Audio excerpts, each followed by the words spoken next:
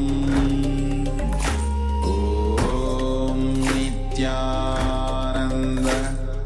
Paramashivoham Om Nityananda Paramashivoham Om Nityananda Paramashivoham Om Nityananda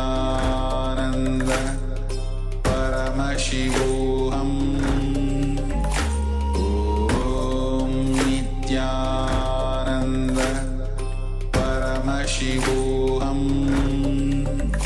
Om Nityananda Paramashivoham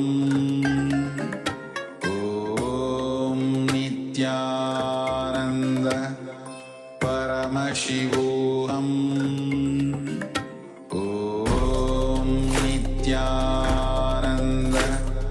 Paramashivoham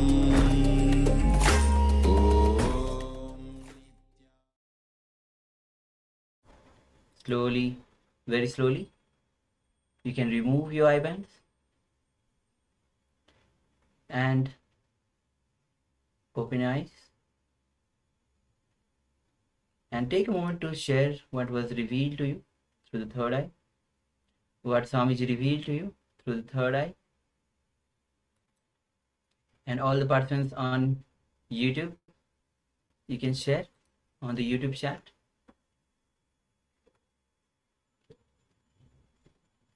And all the people, participants on the Zoom, those who have not yet switched on their cameras, please switch on your cameras, be available throughout the sessions.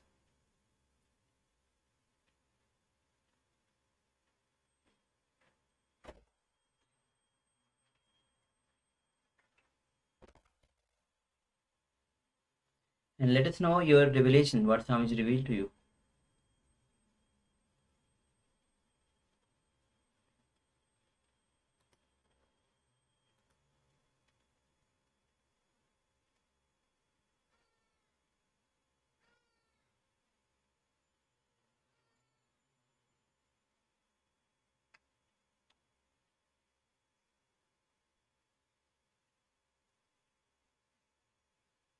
Requesting all the participants to switch on their cameras. Ma Nataraj Priya, Vigneshwari, Ramanathan, Ma Shukrendraనంద, Ma Jnana Pradata, V Hengmin. Please switch on your cameras.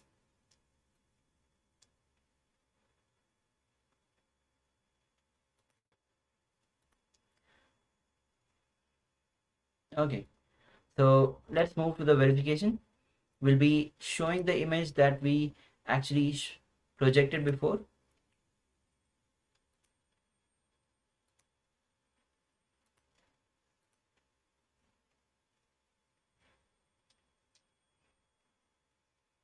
So as you can see, it's a beautiful image of small homes just in the forest. All the houses are lit inside from the light. A lot of green, beautiful scenery. A pathway just from the left. Every house has a pathway, looks like. Okay, beautiful. So please let us know if you have manifested this power. Ma Fan. Okay, we have one sharing from Ma Fu Fang Zen.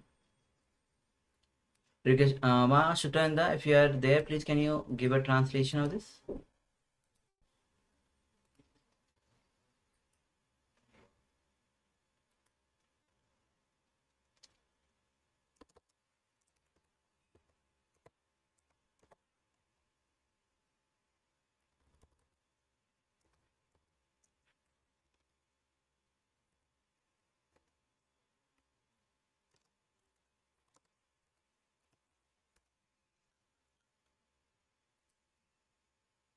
Okay, we have the translation.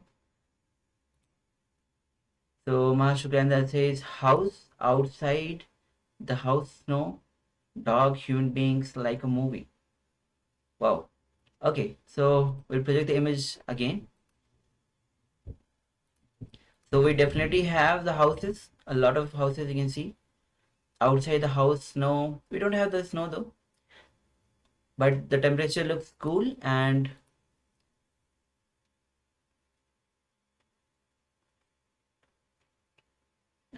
dogs and human beings, because it's a house, so you can interpret that human beings will be there like a movie. Yes, the whole scene is like a movie. Okay, Ma Fu Fang Zan, thank you for manifesting this power.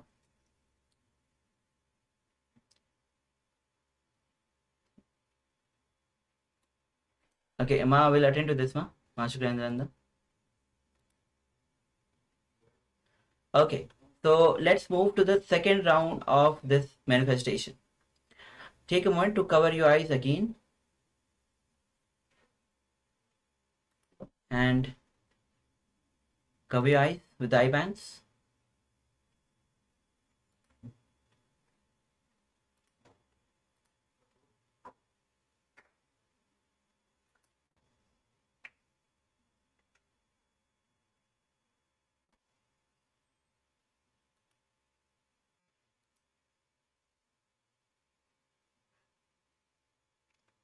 Bring your awareness to your third eye. Visualize Swamiji in your third eye. And let Swamiji energy flow through you. Do not apply your logic. With deep gratitude and surrender, let Swamiji reveal through you. Chant Mahavakya. Om Nityananda Paramashivoham. Om Nityananda Paramashivoham.